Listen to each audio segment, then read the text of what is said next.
বাড়ি যাচ্ছি, ওখানে বোনেদের মধ্যে এই শাড়ি নিয়ে না হাসাহাসি হয়। সবই আমার কপাল। তুমি তো চোখ কান খেয়ে বসে আছো, আমার হচ্ছে যত জ্বালা। ঠিক বলেছো, আমার চোখও ঠিক আছে, কানও ঠিক আছে। তুমি তো তোমার এই চশমা ছাড়া কিছুই দেখতে পাও না। কৃষ্ণাদিকে দেখেছো? নতুন নতুন কত সুন্দর সুন্দর শাড়ি পরে। শুনেছি ওনার সঙ্গে তুমি একই অফিসে চাকরি করো। ইনফ্যাক্ট তুমি ওনার থেকে উঁচু পদে রয়েছো। অবশ্যই এসব তুমি আমার বলার দরকারই মনে করো না। কৃষ্ণাদির কাছে তোমার অফিসের কত সুন্দর সুন্দর গল্প শুনতে পাই। কি শুনতে পাও?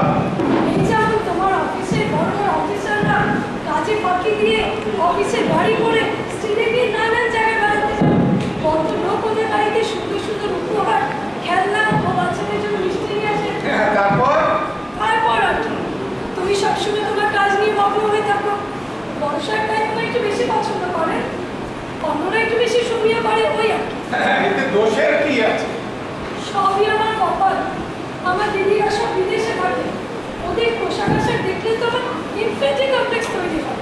আর বন্ধু বান্ধবদের স্ত্রীদের দেখলে তো আমার ঈর্ষাই হয়। ঈর্ষা হয়? আমি তো তোমার কোনো অভাব রাখিনি। আমি সাধারণ মানুষ, সাধারণভাবে জীবনযাপন করি, আমার কোনো থাটপাট নেই। দোষটা কি জানো তো? তুমি কিছুতেই সন্তুষ্ট হতে পারো না। তুমি কি চাও যে আমি অসৎ উপায় উপার্জন করে উশৃঙ্খল হয়ে যাই? তুমি কি চাও তোমাকে বাড়িতে রেখে আমি অন্য মহিলাদের নিয়ে ক্লাবে গিয়ে ফষ্টি নষ্টি করি? আমি কি তাই বললাম নাকি? সেরকমই ভাবছো তোমার। অথচ তোমার বাবা মানে আমার শ্বশুর মশাই শুনেছি এক আদর্শবাদী পুরুষ ছিলেন। সারা জীবন সংগ্রাম করে তিনি সফলতার শীর্ষে উঠেছিলেন। আন্তর্জাতিক কোম্পানি বিশাল অধিকর্তা ছিলেন। তারপর যখন সেখান থেকে আমাদের এই তারপর যখন তোমাদের বাড়ি থেকে আমাদের এই সম্বন্ধটা এলো, আমরা অবাক হয়ে গিয়েছিলাম। কিন্তু অবাক হওয়ার কি ছিল? বাবা তো আমার মতামত নিয়ে গিয়েছিলেন। ওই সময় মা একটু আপত্তি করেছিলেন, একটা সাধারণ মধ্যবিত্ত ফ্যামিলিতে আমার বিয়ে দিতে হবে। ঠিক বলেছো, আমাদের বাড়ি তো একই আলোচনা। বড়লোক বাড়ির মেয়ে আমাদের মতো মধ্যবিত্ত পরিবারে অ্যাডজাস্ট করতে পারবে কিনা। জানো শোভা, আমার মায়ের ওপর একদম অমত ছিল। একটা উচ্চশিক্ষিত ও উচ্চ পদাধিকারী অফিসার যে বিয়ের পরও একটা সিম্পল লাইফস্টাইল মেনটেন করতে পারে, এটা আমি কল্পনা করতে পারি। আমার বাবাও তো উচ্চ পদাধিকারী ছিলেন, ওনারা ধর্মের দল ছিল না। ঠিক বলেছ, তোমার বাবা তো বলেছেন তার মেয়ের বিয়েতে লাখ লাখ টাকা দেবে, গাড়ির চাবি দেবেন, ফ্ল্যাটের চাবি দেবেন, কোম্পানির কাগজ দেবেন। আর আমি আমার বাবাকে কি বলেছিলাম জানো? এসব বলে আমি বিয়েই করবো।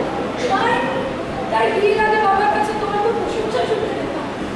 তা এখন আবিদ্বেষ করছো কেন? ভগবান যা দিয়েছেন তাতেই সন্তুষ্ট থাকো। তুমি আমার মনের জ্বালা বুঝবে না, অবশ্য তুমি কোনোদিন বুঝতে চেষ্টাও করো না। শোভা না, আমি বুঝি তুমি মা হতে পারো। আমি তো তোমাকে কতবার বলেছি একটা চাইল্ড অ্যাডপ্ট করো। তুমি অ্যাডপশন চাও না, তুমি একটা বাচ্চা দত্তক নিতে চাও না। তোমার এই ক্লাব সেই ক্লাব, এই কাজ সেই কাজ, তুমি বলো এসব তো নাকি তোমার সহ্যই হয়।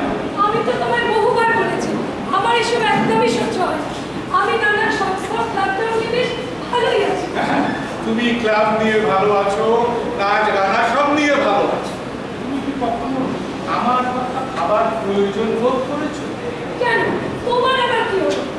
তুমি তো সারাদিন তোমার কাজ নিয়ে মগ্ন থাকো, আর যখন যা কিছু চাইছো সে তো হাতের কাছে পেয়েই যাচ্ছ। ঠিক বলেছো, আমি তো আমার কাজ নিয়েই মগ্ন থাকি। তুমি কি একবারও ভেবে দেখেছো? তোমার কি একবারও ভাবার একটু সময় হয়েছে? নাকি তোমার ভাবার মানুষ